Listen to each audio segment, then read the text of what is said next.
the president's keeping his promises, as you all know. He promised a regulatory rollback, and this rollback is going to create jobs in America. You know, the Clean Power Plan under the previous administration was really not about clean power. It was about picking winners and losers.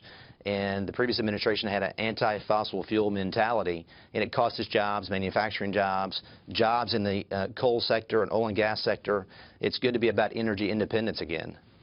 Let's take it to our Save the World panel. We're being facetious there. It's Ohio Coal Association president.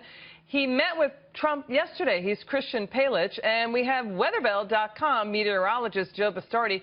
Christian, so the president can't pass health care reform, but he can destroy the planet. What are your thoughts, Christian? Those are some strong words, and you know, these are tactics that they tried using during the campaign, and I think if we look at the poll that was taken of America on November 8th, these tried and true tactics did not work, and people in Ohio delivered their electoral votes for President Trump, and the people of America elected him President of the United States. And he never shied away from supporting the industry, and we're very proud he's keeping his promise to Ohio coal country and saving thousands of jobs. Yeah, we know that natural gas has done a lot, and, you know, market forces have done a lot to scale down the use of coal. But, Joe, we've got Republicans saying, yes, global warming is happening. They include John Kasich, George Pataki, John McCain. Lindsey Graham has said they are worried about climate change. So should we be spending more taxpayer money to reverse it? Absolutely not. The fact is the climate has changed forever. If you simply look at the relationship of CO2 to temperatures in the entire factual history of the globe, never has CO2 been directly linked to the temperature. As a matter of fact, what these people are doing is they're becoming natural climate change deniers. For to believe what they're saying, you have to believe the increase of 1 molecule of CO2 out of every 10,000 molecules of air over 100 years now is a climate control knob over the sun, the oceans, stochastic events such as volcanoes, and the very design of the system. These people do not understand the definition of weather and climate. It is the Earth's attempt to balance the conflict inherent in the nature of the system.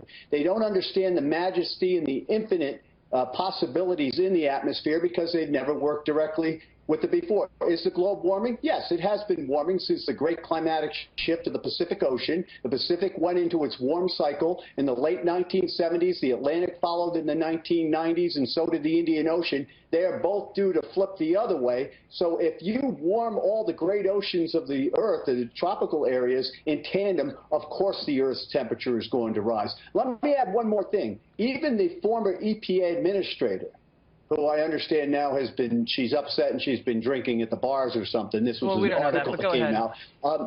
Even she said all these draconian measures, which are handcuffing people and throwing industries under the bus, they would only save 0.01 C over a 30-year period. It's meant to be an example for the rest of the world. I don't think that's the right thing to do, especially since what we do today is because of the fossil fuel industry and any industry that can provide the economic lifeline to our country.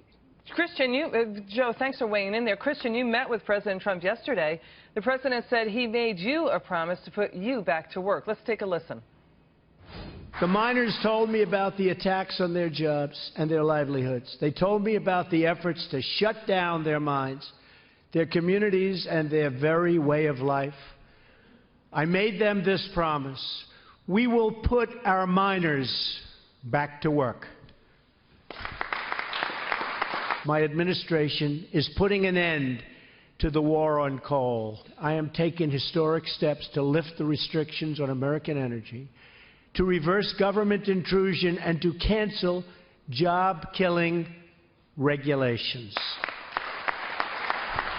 Christian, you know about carbon capture. You know about the capturing of carbon emissions and methane emissions in the coal industry to suppress global warming and to stop it. Is that succeeding? We have tons of readily available technologies now, which CCS is not yet one of them. I mean, it's something that people have looked into. But we here in this country have by far the most environmentally friendly, reliable electric grid in the world. It's something other nations envy. So you heard President Trump say it best. The war on coal is over. President Obama did this Clean Power Plan never to be about protecting the climate. It was for setting an example, and it was to appease his radical environmentalist supporters.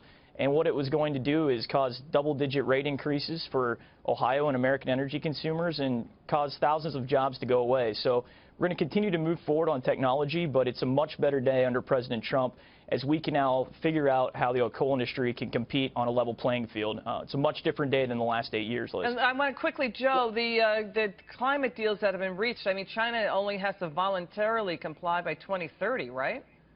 Well, that's what I've heard, but let me tell you what the national shame is here.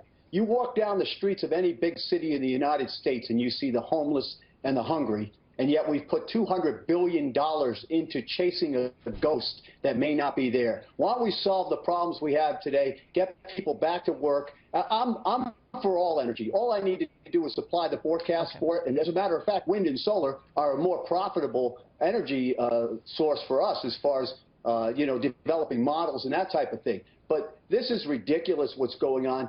Take a look at what's going on in the country today with the least of us, and you'll understand why people like me get angry over money being funneled out into something that may or may not be there 100 years from now. Thank you, Christian and Joe. We love having you on. Come back soon.